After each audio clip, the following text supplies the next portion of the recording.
Asal-usul kota Kendala. Dalam buku Babat Tanah Kendala disebutkan, banyak sekali yang melatar belakangi nama Kendala.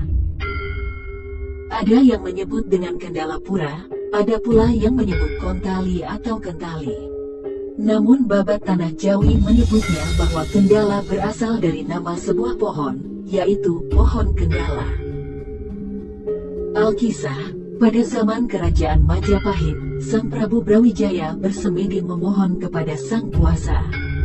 Hasil semedinya cocok dengan pelaporan para ahli nujum kerajaan. Majapahit yang agung dan termasyur akan segera beralih tempat.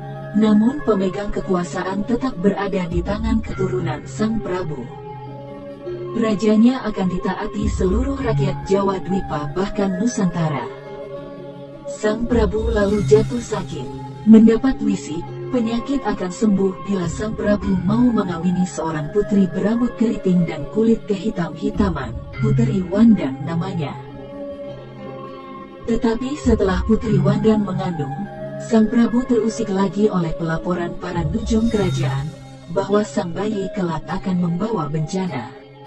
Inilah awal kehancuran Majapahit. Bayinya kelak diserahkan kepada seorang petani yang jauh dari pusat kerajaan. Bayi itu adalah Bondan Kejawan, yang kemudian menurunkan Ki Getas Pendowo, Ki Ageng Selo, Ki Ageng Hendis, Sunan Lawean. Dari lelaki desa yang lugu tapi penuh sasmita itu, lahirlah Ki Ageng Pemanahan, pendiri Mataram. Asal mula nama Kendala. Batara Katong atau Sunan Katong bersama pengikutnya datang di Kaliwungu untuk menyebarkan agama Islam. Beliau memilih tempat di Pegunungan Penjor. Dakwah beliau tidak ada hambatan apapun. Namun ketika memasuki wilayah barat Kaliwungu, ditemui seorang Empu Sakti, adipati di masa kerajaan Majapahit, bernama Suromenggolo atau Empu Pakuwojo. Suromenggolo menolak kedatangan Sunan Katong, bahkan menantang adu kesaktian. Bila Sunan Katong sanggup mengalahkannya, maka ia bersedia menjadi murid Sunan Katong, tetapi jika Sunan Katong kalah, harus meninggalkan Kaliwungu. Pertarungan antar keduanya berlangsung seru. Selain adu fisik, mereka pun adu kekuatan batin yang sulit diikuti oleh mata orang awam. Kejar-mengejar, baik di darat maupun di air hingga berlangsung lama dan Pakuwojo tidak pernah menang.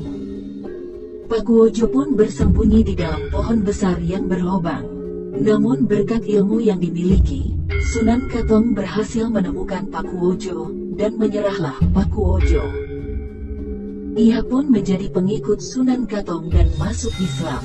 Oleh Sunan Katong, pohon yang dijadikan tempat persembunyian Pakuwojo diberi nama pohon Kendala yang artinya penerang. Karena di tempat itulah Pakuwojo terbuka hati dan pikirannya menjadi terang dan masuk Islam. Dan sungai yang dijadikan tempat pertarungan kedua tokoh itu diberi nama Kali Kendala, yaitu sungai yang membelah kota Kendala, tepatnya di depan Masjid Kendala.